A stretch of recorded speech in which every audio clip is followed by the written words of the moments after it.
Goeiemôre graad 10s, ek hoop dit gaan goed met julle. Ons is tans besig met kleding en ons gaan vandag kyk na die jong volwassenes se keuse van geskikte klere. So laat ons wegspring. Die lesinhoud waarna ons gaan eers kyk na die redes waarom ons klere dra.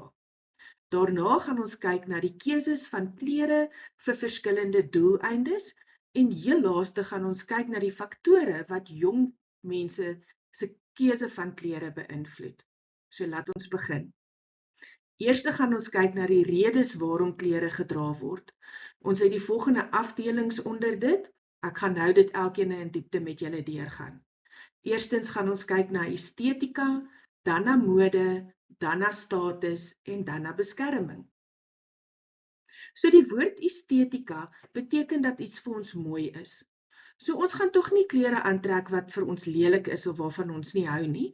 Ek dink party van julle hou dalk nie altyd so baie van julle skoolklere nie en dit is nie altyd vir julle esteties nie, maar daar's ook redes, ons gaan daarby uitkom oor hoekom ons skoolklere moet dra. So estetika beteken as jy jou kas oopmaak of as jy in die winkel gaan rondloop saam met jou ma of vriendinne, dan gaan jy na klere kyk wat vir jou mooi is, sodat wanneer jy daai klere dra, jy goed voel oor jouself. Die volgende een is mode. Julle as tieners dis vir julle baie belangrik om in te pas. Dis belangrik dat julle voel julle pas in julle portuïergroep en dit word beïnvloed deur die klere wat julle dra. Julle is ook baie lief daarvoor om klere met bekende handelsname te dra en ek dink daar's van julle wat al slim geraak het en agtergekom het, daar's plekke waar ek miskien aanlyn kan klere kry wat dit dalk nie die egte handelsnaam op het nie, maar dit lyk presies dieselfde. En dis hier waar ons kan geld spaar op die klere wat ons koop. Dan ons status. Klere kan vir ons 'n aanduiding gee van die status. Dit kan wees soos die sosiale posisie waarin ons val. So jy kan duidelik sien wanneer iemand 'n dokter is of wanneer iemand in die weermag is of as iemand 'n vlieënier of 'n lugvaardin is en ons kan dit sien deur die klere wat hulle dra. En ons het dan 'n spesifieke idee van wat daai persoon doen, wat se status hy gaan inval, wat se tipe kwalifikasie het hy nodig gehad om die beroep te doen, en dit maak dat ons dan weet wat se sosiale stand het daardie persoon. Dan gaan ons ook kyk na beskerming.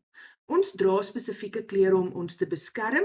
Dit is nie noodwendig net dat ons dink 'n brandweerman het spesifieke kleredrag nodig om hom te beskerm nie. Wanneer dit warm is buite, gaan ons tog klere aantrek wat koel is. Ons gaan dalk liewer klere dra wat miskien wit is, wat oop moue het, wat miskien iets soos plakkies waar ons voete kan koel in wees.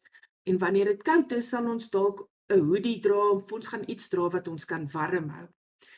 Wanneer dit ook warm is, dra ons bykomstighede wat gaan verskil van wanneer ons byvoorbeeld in die koue is waar ons 'n mis sal dra. So in die somer sal ons 'n sonhoed of sonbrille dra.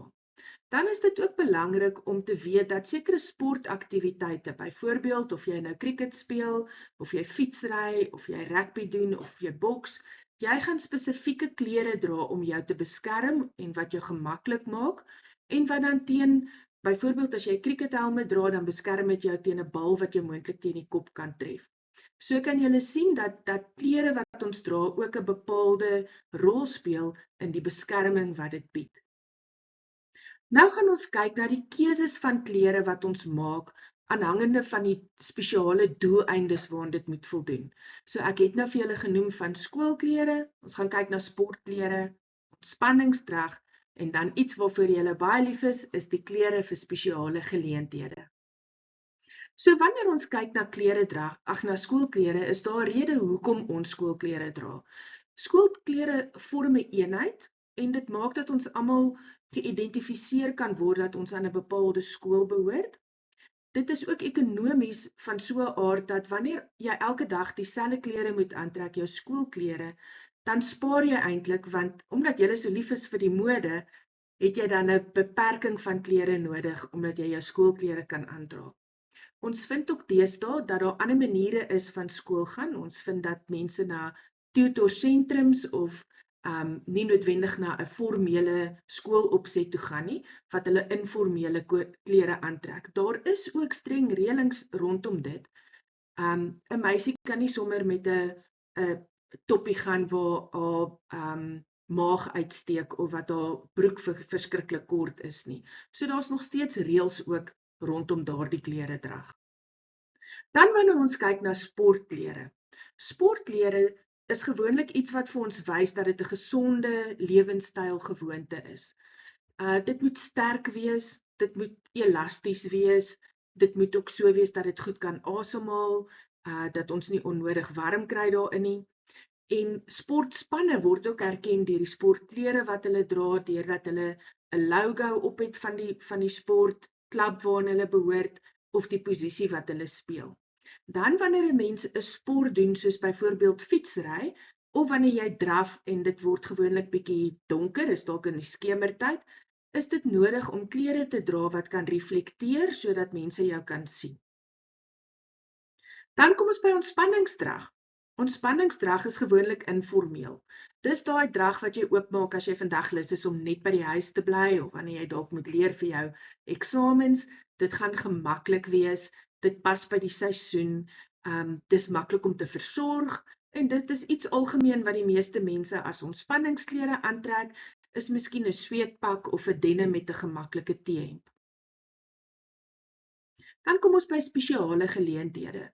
In julle skoolloopbaan as tieners en selfs daarna gaan julle baie gebruik maak van spesiale geleenthede.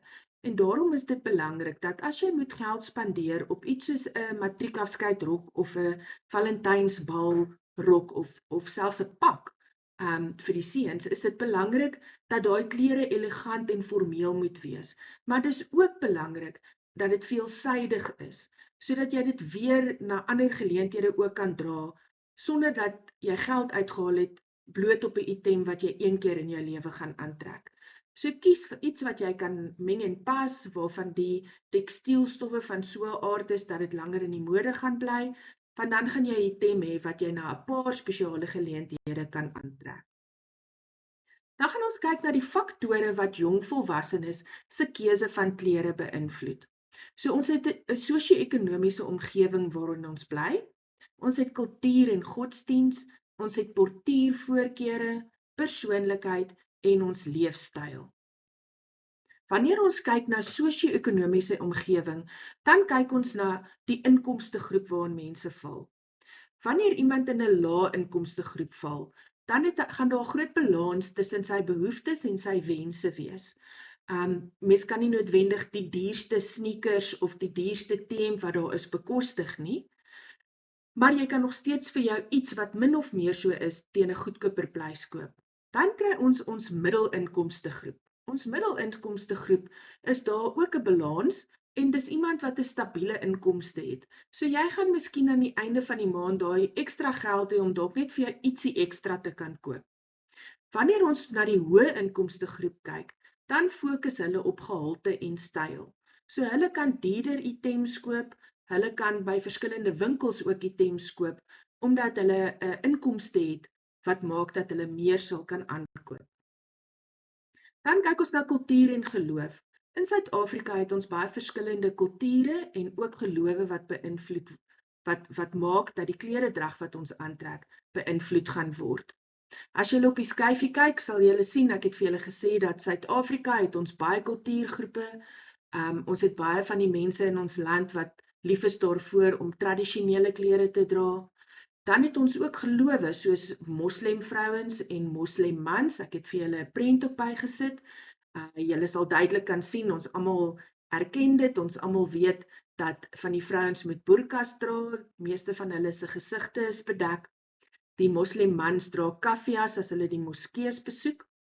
En dan het ons Afrika kultuur wat lief is vir kralewerk, hulle dra juwele, hulle klere is kleurevol. En dan moet ons ook onthou by ons geloof het ons mense wat Jode is, wat 'n jammika op hulle kop dra. So kan ons mense aan hulle kleredrag ook uitken aan wat se kultuur of wat se geloof hulle is. Dan hierdie is waarskynlik een van die belangrikstes as ons kyk na julle as tieners, is portuïergroep voorkeure. Tieners wil konformeer, so dit beteken ons wil dieselfde lyk as die groep. So as ons in 'n vriendekring is, sal ons gewoonlik as ons vir ons iets gaan aankoop, wil ons hê dit moet pas by ons vriende. Ons dra dit ook om vir ons selfvertroue te gee en ons wil voel dat ons inpas. Jou persoonlikheid gaan ook bepaal wat jy dra. Indien jy 'n ekstrovert is, dan sal jy gemaklik wees daarmee om helder klere te dra. Jy sal dalk eksperimenteer met nuwe modes wat vir 'n konservatiewe of 'n introvertiese persoon ongemaklik laat voel.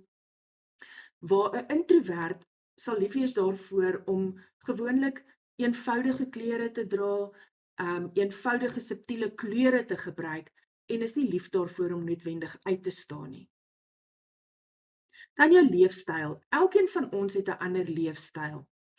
As jy iemand is wat 'n hoë inkomste het wat elke dag in 'n kantoor werk, gaan jou leefstyl anderster wees as byvoorbeeld iemand wat miskien 'n sportafrigter is.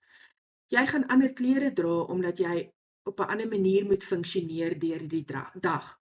So wanneer jy iemand se kas gaan oopmaak, sal jy redelik 'n idee kan kry van wat hulle beroep is, wat hulle status is of wat se aktiwiteite hulle gereeld aan deelneem.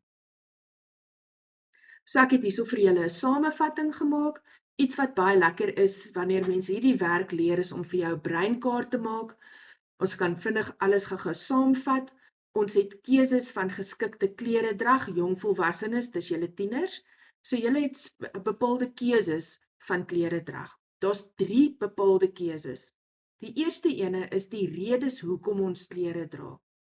Onder die redes het ons estetika, of dit vir ons mooi is, mode, of dit in die mode is, status, byvoorbeeld dit wys vir ons as iemand 'n bepaalde beroep het, en dan beskerming, soos klere wat ook vir 'n beroep geskep is, as ook vir wanneer dit warm of koud is. Dan kyk ons ook na die keuses van klere vir spesifieke doeleindes. Dit is skoolklere, sportdrag, ontspanningsdrag en dan klere vir spesiale geleenthede. Dan heel laaste, nommer 3, as ons kyk na die faktore wat jong volwassenes se klere beïnvloed, is dit die sosio-ekonomiese omgewing, kultuur en godsdiens, portuïervoorkeure, persoonlikheid en leefstyl. Dan het ek 'n aktiwiteit wat julle asseblief vir my moet doen. Dit is 'n baie lekker aktiwiteit. So ons gaan dalk 'n paar minute in die klas hê wat jy bietjie so lank kan dink. En dan wil ek hê jy moet gaan kyk na jou klerekas en jy moet vir my 3 kledingstukke wat jy onlangs gekoop het. So jy gaan nou nie 'n kledingstuk vat wat jy gedra het toe jy 9 jaar oud was nie. Ek wil hê dit moet klere wees wat jy onlangs aangekoop het. Dan gaan jy vir my 3 A4 papiere vat en jy gaan vir my 3 breinkaarte trek.